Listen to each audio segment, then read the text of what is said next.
Good morning viewers. আজকে আমরা রবিবার একদম ছুটির মেজাজে আমি আর ছেলে আজকে সাইকেল সাইকেল চালাতে যাচ্ছি। এই দেখো, শুনে নাও আমার কাছ থেকে। ও সাইকেল কিনেছে, সাইকেল কেনার পর থেকে সাইকেল চালাতে অনেক দিন মানে ভয়ে ভয়ে চালাচ্ছিল না, ভয় পাচ্ছিল, প্যাডেল পা পাচ্ছিল না, তার জন্য তো একটুখানি লম্বা হয়েছে, তারপর নিজেই বলছে বাবা একটু সাইকেলটা চালানো যাক। তো চলো আজকে সাইকেলটা চালিয়ে দেখি পারছে কিনা, কেমন কি অবস্থা। ওই দিকে পা ফেলে দিতে হবে, ঠিক আছে? আস্তে, হ্যাঁ, পা ফেলেছি। একেবারে শুরুর দিকে ওর প্যাডেলে পা ফেলতে একটু অসুবিধা হচ্ছিল, এবং আরেকটু অসুবিধা হচ্ছিল সামনের দিকে তাকিয়ে ব্যালেন্সটাকে বজায় রাখতে।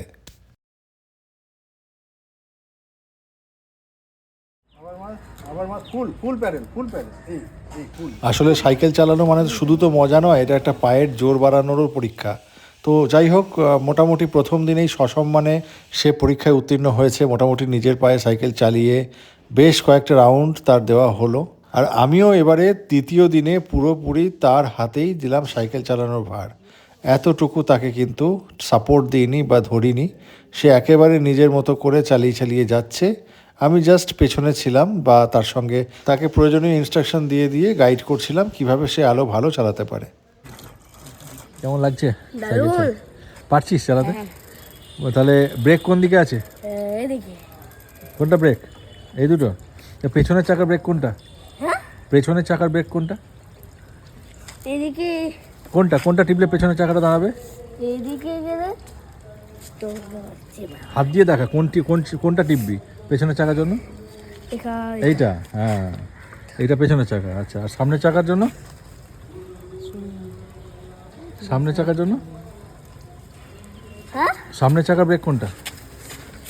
সামনের ব্রেক হচ্ছে এইটা। হ্যাঁ, তাহলে এটা সামনের ব্রেক, এটা পেছনের ব্রেক। হ্যাঁ, এখানে গেলে ওইখানে গেলে এইখানের মধ্যে প্যাডেল কোনটাকে বলে? এটা প্যাডেল। আচ্ছা, প্যাডেল। আর সিট কোনটা সাইকেলে? আচ্ছা, চলো।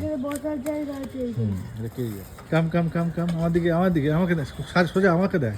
যাই হোক, ওর চালানোর অগ্রগতি দেখে মনে হচ্ছে দিন 10-15-র মধ্যে আরও ভালোভাবে ও পারফর্ম করবে। তোমরা জানাও তোমাদের প্রথম সাইকেল চালানোর এক্সপিরিয়েন্স কীরকম ছিল। আর দেখো, রাস্তায় চলতে এই যে কুকুরটাকে দেখলাম, এই পাপিটা দেখো রাস্তার মধ্যে কি আরামে ঘুম দিচ্ছে। একটা খুব অদ্ভুত ভিডিও আজকে তোমাদের সঙ্গে শেয়ার করব। একটা জিনিস খেয়াল করলে দেখবেন, বাড়িতে যাদের বাচ্চা থাকে তাদের আবদারেই হোক বা এমনি নিজেদের কখনো কোনো বিশেষ মুহূর্তেই হোক, চকলেট আমরা কিনে আনি দোকান থেকে। কেনার সময় একটা ক্রাইটেরিয়া দেখি আমরা, যে আমাদের ডেট যেটা আছে সেটা ঠিকঠাক আছে কি না, তারপর আমরা পেমেন্ট করে চকলেট নিয়ে আসি।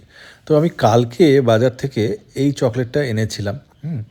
এটা একটা নামি ব্র্যান্ডের একটা চকলেট, যেটা এই ব্র্যান্ড মানে এই মডেলটাই খেতে আমার ছেলে পছন্দ করে, তো তার জন্য নিয়ে এসেছিলাম।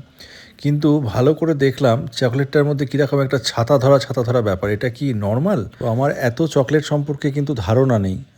হোয়াইট চকলেট হয়, কিন্তু এটা তো মনে হলো না যে কোনো একটা মানে খুব একটা ভালো কোয়ালিটির। তো আপনাদের সঙ্গে শেয়ার করলাম, একটু জানাবেন তো। আর হ্যাঁ, এরকম কালার দেখে আমি কিন্তু এটা বাবুকে খেতে দিইনি।